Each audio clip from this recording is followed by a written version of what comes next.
Well, up next, are we seeing a resurrection of ISIS? That's what our next guest believes after 2024 saw a boost in activities by the terrorist group. And now the FBI has confirmed that the suspect in the New Year's Day attack in New Orleans was inspired by ISIS. Senior Fellow for Counterterrorism and Homeland Security at the Council on Foreign Relations, Bruce Hoffman, joins Hari Srinivasan to discuss the growing terror threat and what could be driving people towards extremist ideas. Bianna, thanks. Bruce Hoffman, thanks so much for joining us. When we look at the background of this former soldier who launched this attack in New Orleans, we see that he was given a medal for serving in the global war on terrorism. And here we are just a couple of days ago, the FBI is calling him a terrorist. How does this happen? How does this almost 180-degree switch happen? What we know from Jabbar's background is he was experiencing, I think, what might be charitably called immense frustrations in his life. He had 2 failed marriages. He was estranged from his children. He appears to have entered into and out of various financial ventures and difficulties. He was a convert to a different religion. It may have been that he found an answer to his life in achieving more in his death than he could have had he lived. And that may be the simplest explanation of what drove him to this particular heinous act of violence. How did the people around him miss this conversion or just this kind of change in attitude? I mean, now we're discovering that there were social media posts before this happened. Yes, I don't know how widely circulated or how widely known the social media posts were. Clearly, members of his family had noticed changes, that he had grown his beard long, for example, and seemed to become more devout, but then he had cut his beard. He started dressing a bit differently. But there was nothing really that would have triggered any assumption that this relation of theirs was going to embark on a terrorist operation that obviously required considerable surveillance, because we know now he made 2 reconnaissance trips to New Orleans, and including one last October where he drove around Bourbon Street wearing the kind of glasses where you can surreptitiously record footage. So he obviously had been thinking about this for a long time, but no one seemed to notice that there was really anything out of the ordinary that might have suggested a violent intent. We've seen the number of ISIS attacks decrease over the kind of longer arc, maybe from 2016, 2017. But this last year, we saw an uptick in different parts of the world. What do you think explains that? No terrorist group willingly goes into irrelevance. For them, their stock and trade is violence, because that's how they attract attention to themselves and their causes. Obviously, ISIS was knocked off balance by the defeat of the caliphate, the elimination of its rule over Western Iraq and Eastern Syria, and it's taken time to regroup and reorganize. And unfortunately, in 2024, as you note, we saw a significant uptick in international ISIS terrorist activities, which was in essence a harbinger of an escalation even in the United States, because now we've had one attack and one very serious incident, and that was back in October when an individual in Oklahoma City was apprehended by the FBI plotting to engage in a terrorist attack on the November election day. When you think of this, it seems less as a central organization that is calling people to do specific things. And it's almost like it's enabling others to have their own inspirations. It's both, and that was what makes ISIS so difficult to understand and for the authorities so difficult to track. On the one hand, you have highly organized, even orchestrated terrorist attacks. The one last March at the Crocus Music Concert Hall in Moscow, where 130 persons were killed, is precisely a case in point. But then, as you note, we have an incident such as occurred in New Orleans, where at least as of this moment, there's no evidence that the perpetrator had any contact with ISIS operatives or commanders. And therefore, what we see is ISIS pursuing a parallel track of orchestrating, organizing terrorist attacks, but also encouraging, inspiring, motivating, and animating individuals completely on their own to carry out attacks on behalf of ISIS. How strong do we think ISIS is today? I mean, I wonder also how kind of the geopolitical instability in the Middle East factors into this. Terrorism doesn't occur in a vacuum. It reflects the tensions in society, the conflicts in other corners of the world, the political polarization in any entity. And in this sense, I think ISIS has been struggling in recent years to reassert itself. And unfortunately, in 2024, there were at least a half dozen, if not attacks, then serious plots that were derailed. And then, of course, the upheaval in Syria and the chaos in Syria. ISIS's goal was to overthrow the regime of Bashar al-Assad. They failed. Hayat Tahrir al-Sham succeeded. So now for ISIS, they are trying to figure out a way that they can elbow themselves back into the limelight, that they can steal some of that thunder that Hayat Tahrir al-Sham has acquired from having overthrown the regime. And once again, for ISIS, demonstrate its relevance. And tragically, its violent acts of terrorism that they believe will reestablish its preeminence as the biggest terrorist threat in the globe. You've written before that ISIS really pioneered kind of the use of social media. Explain, what did they do and what are they still doing well? ISIS was, I think, the preeminent pioneer in the use of social media to radicalize and recruit terrorists. I mean, the proof is in the fact that they recruited on a global basis 40,000 foreign fighters from at least 120 different countries that came to the caliphate.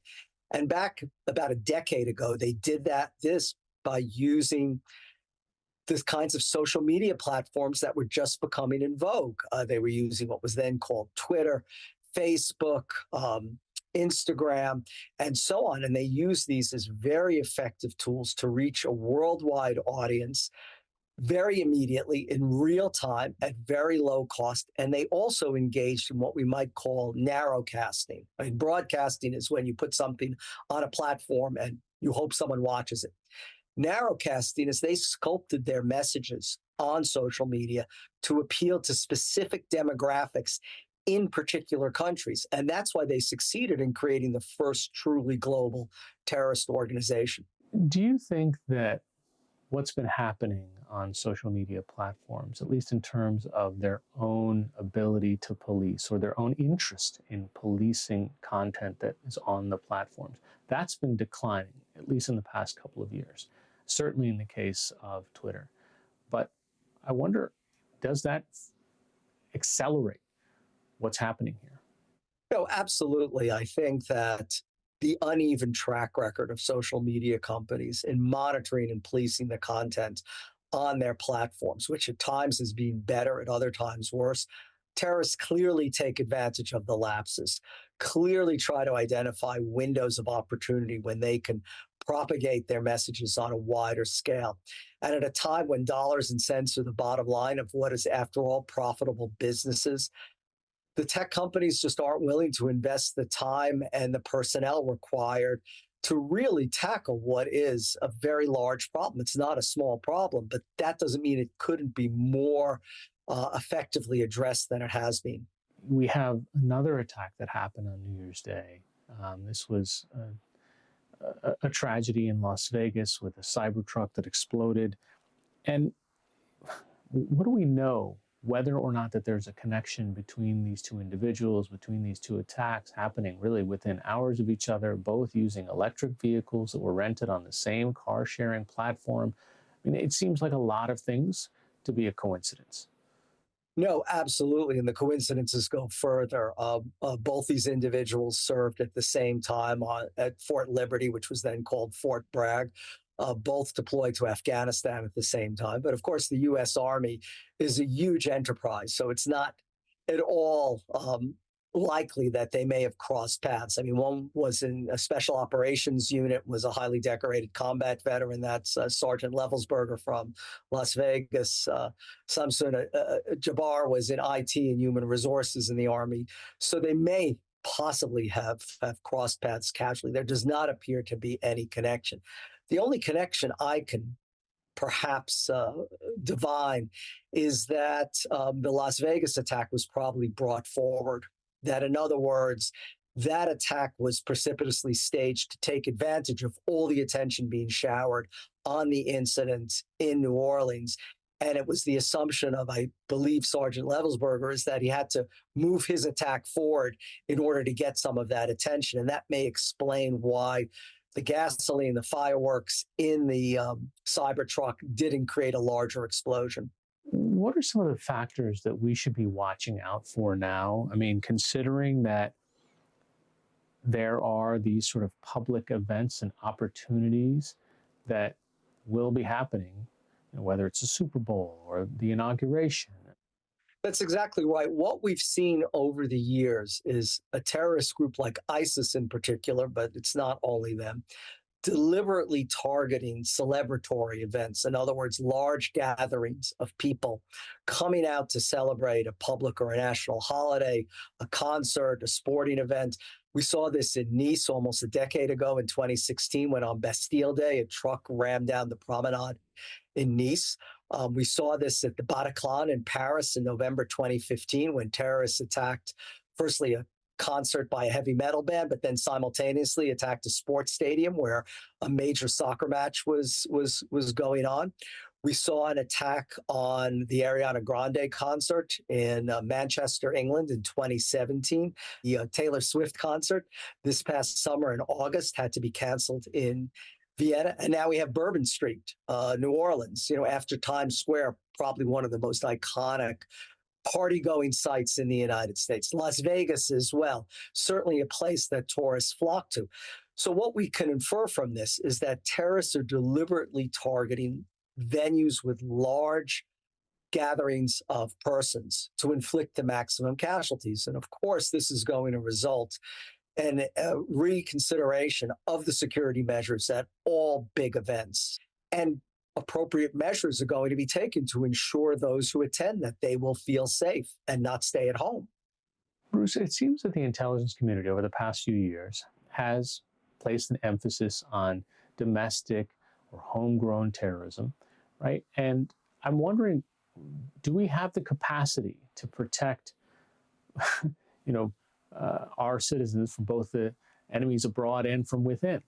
I think in recent years, especially given the defeat of ISIS's caliphate in the Levant and in Iraq, the killing of Ayman al-Zawahiri, for example, who was bin Laden's successor as commander of al-Qaeda, the killing of al-Baghdadi, the founder and leader of ISIS, and so on, has bred a sense of complacency that terrorism was very much in our rearview mirror. And if we had to focus on any aspect of terrorism, it was from homegrown, whether it was violent left-wing or violent right-wing extremists in the United States.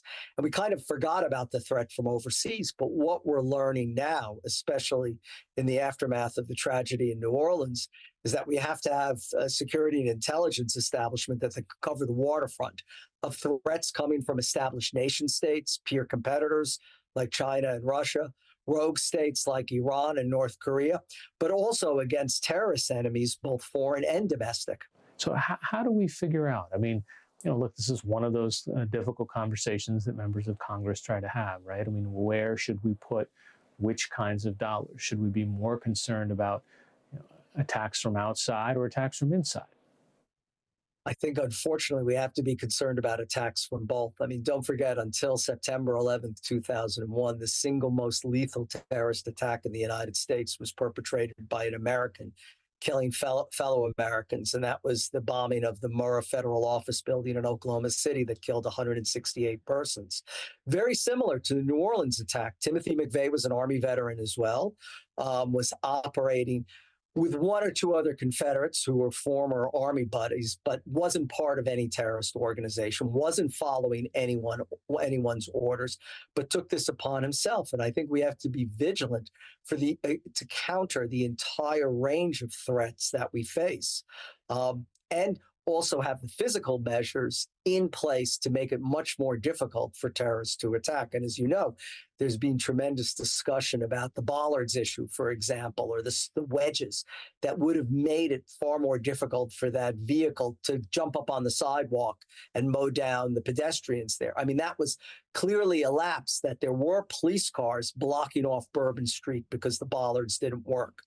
But no one imagined that an assailant would jump up on the curb with a vehicle and then mow people down.